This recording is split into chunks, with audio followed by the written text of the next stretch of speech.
अस्सलाम वालेकुम। ये एज ऑफ जॉनसन की तीसरी वीडियो है। आज हम डिस्कस करेंगे कि रिवाइवल रोमांस का किस तरह से हुआ। क्लासिकल राइटिंग जो थी वो मिड 18 सेंचुरी के बाद उसका फैशन ख़त्म हुआ और एक रिवाइवल शुरू हुआ रोमांस का। ये एक ऐसी एज थी जो कि रिएक्शन आया क्लासिसिज्म के ख़िलाफ़। एज ऑफ रोमांस जो थी इसमें लोगों का इंटरेस्ट बड़ा मिडल एजेस की तरफ और एक क्रेज़ था एंशियंट प्राइमेटिव मैजिकल वर्क लोग पढ़ना चाहते थे। मिड 18 सेंचुरी के बाद बहुत से राइटर्स ने क्रिटिसाइज़ किया जो पहले गुजरने वाली एज के राइटर्स को। जोसेफ वॉल्टन लिखते हैं ऐसे ऑन पोप में कि पोप की विट तो ग्रेट थी लेकिन वो इतने अच्छे पोएट नहीं थे क्योंकि उनकी वर्क में इमेजिनेशन नहीं थी और इमोशनल क्वालिटीज़ भी नहीं थी। एक और अटैक एडवर्ड यंग की तरफ से भी आया जो कहते हैं कि पोएट्स को इमिटेट करना छोड़ देना चाहिए क्लासिकल मॉडल्स को और नेचर पे डिपेंड करना चाहिए। इसके बाद रोमांटिक रिवाइवल आया। पोएट्स जो थे उन्होंने पोप का हेरोइक कपलेट का जो तरीका था शायरी को लिखने का वो छोड़ दिया और स्पेंसरियन स्टाइल अपनाया। पोएट्स जो थे वो स्पेंसर को कॉपी किया करते थे। पोएट्स जो थे वो पीछे की जो मिडल एजेस की दुनिया थी, शिवलरी की, नाइट की, मिडीवल रोमांस की, उसकी तरफ वो चले गए।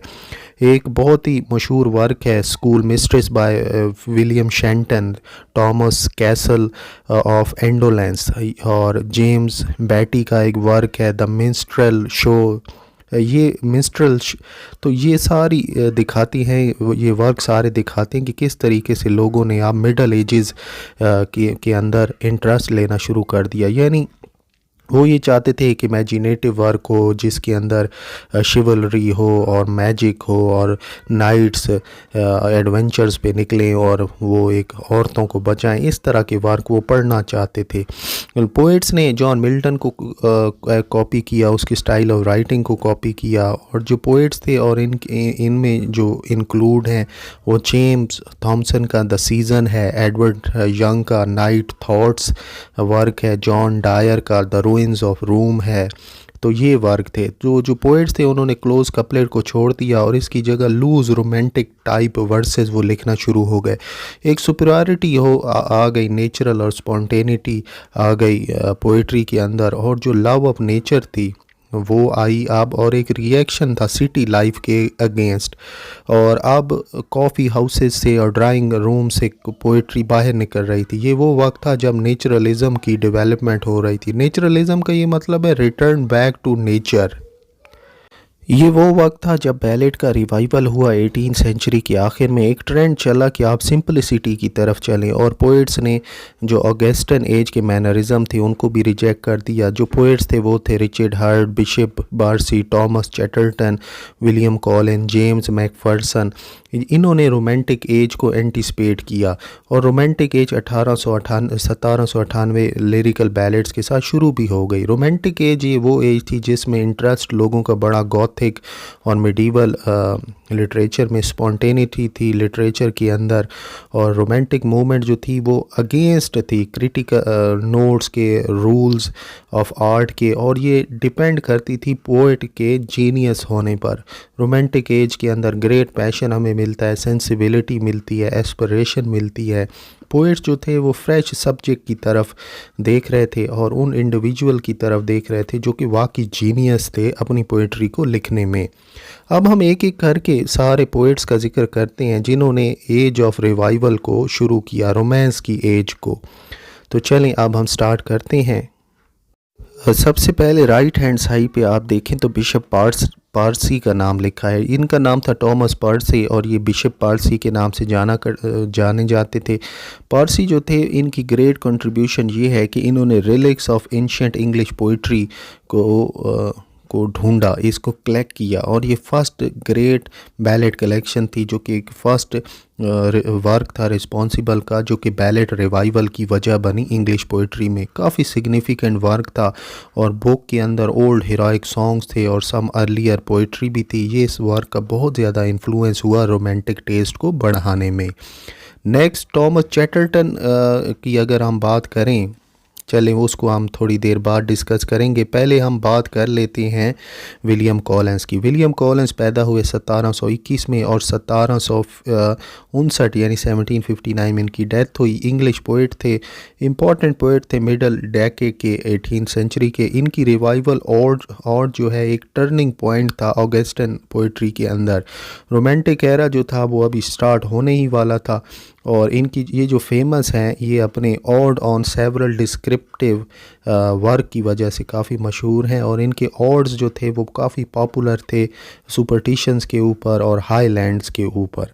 इसके बाद जो बहुत ही मशहूर नाम है वो रोमांटिक स्कॉटिश लिटरेचर का वो है Robert Burns. Robert Burns Scottish poet थे और ये इनके पास बहुत ही स्पेशल किस्म की स्पॉन्टेनियस पावर थी पोइट्री को लिखने की। इतने जीनियस थे कि ये उस वक्त के जो अरिस्टोक्रेट्स की गैदरिंग होती थी उनके अंदर ये बैठा करते थे।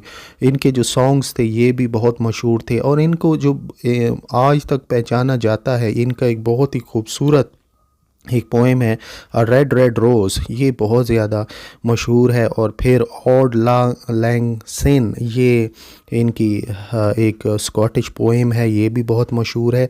और to a louse to a mouse, और ये पोएम्स भी इनकी काफ़ी मशहूर है और इन्हें नेशनल पोइट कहा जाता है स्कॉटलैंड का। इनका एक सॉन्ग है स्कॉट्स वाई हाई, तो ये भी काफ़ी मशहूर है और इनको ये एज़ाज़ हासिल है कि इन्होंने फ़ोक पोइट्री को मेन स्ट्रीम पोइट्री का हिस्सा बनाया।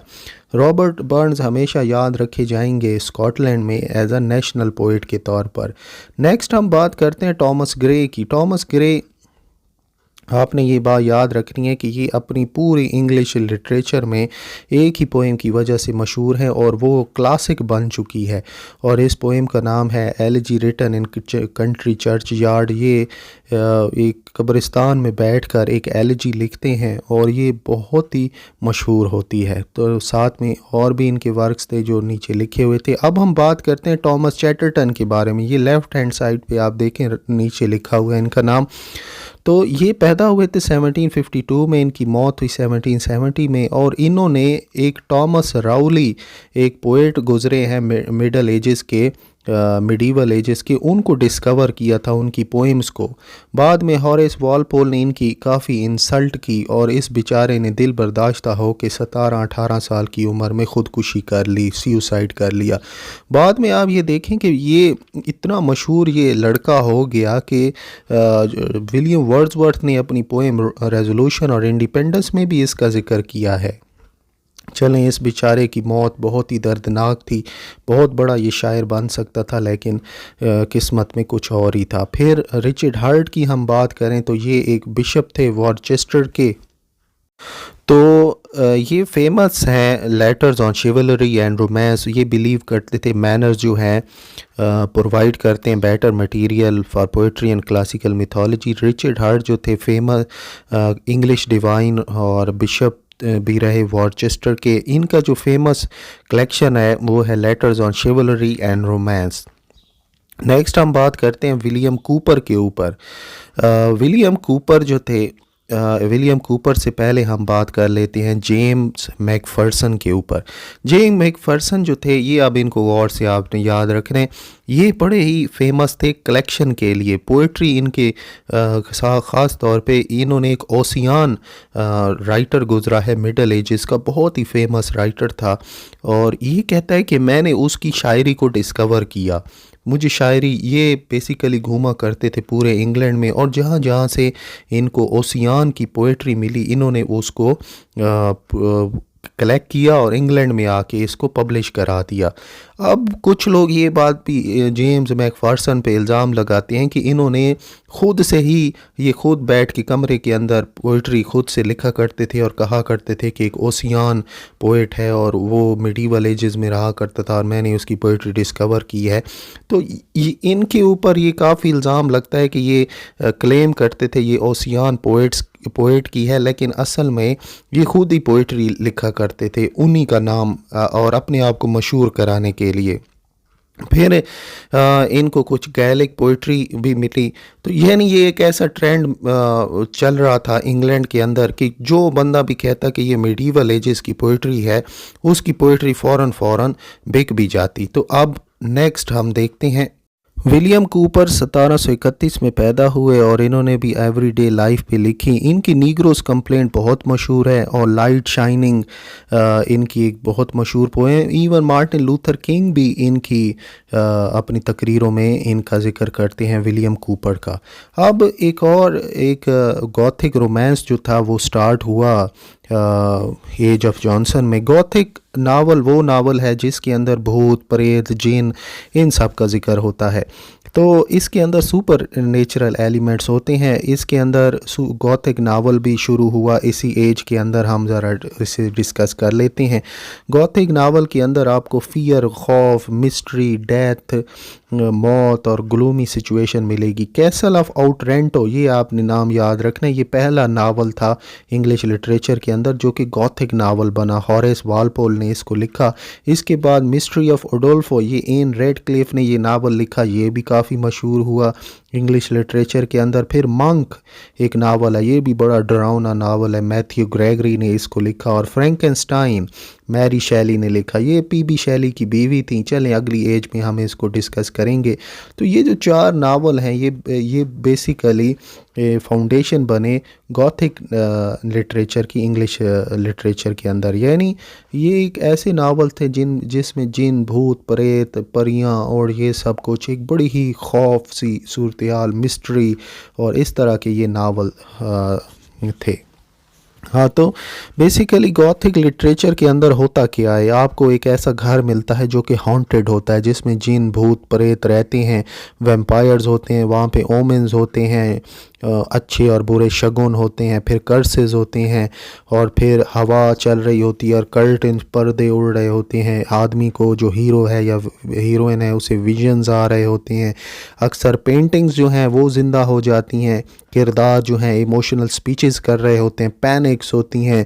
जो किरदार हैं वो चीखते हैं, चिल्लाते हैं, उनको डरावनी आवाज़ें सुनाई देती हैं। ज़्यादातर जो गॉथिक लिटरेचर है वो रात के टाइम ही लिखा जाता है।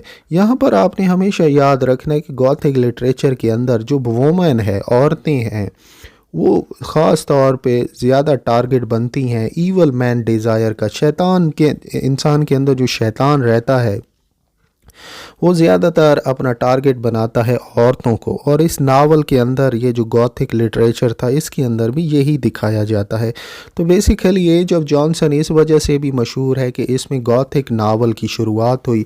और आपने सिर्फ ये बात नोट डाउन करनी है अपनी इंफॉर्मेशन के लिए कि castle of Otranto by Horace Walpole, ये पहला नावल था गॉथिक लिटरेचर, इसी से शुरू हुआ इंग्लिश लिटरेचर के अंदर।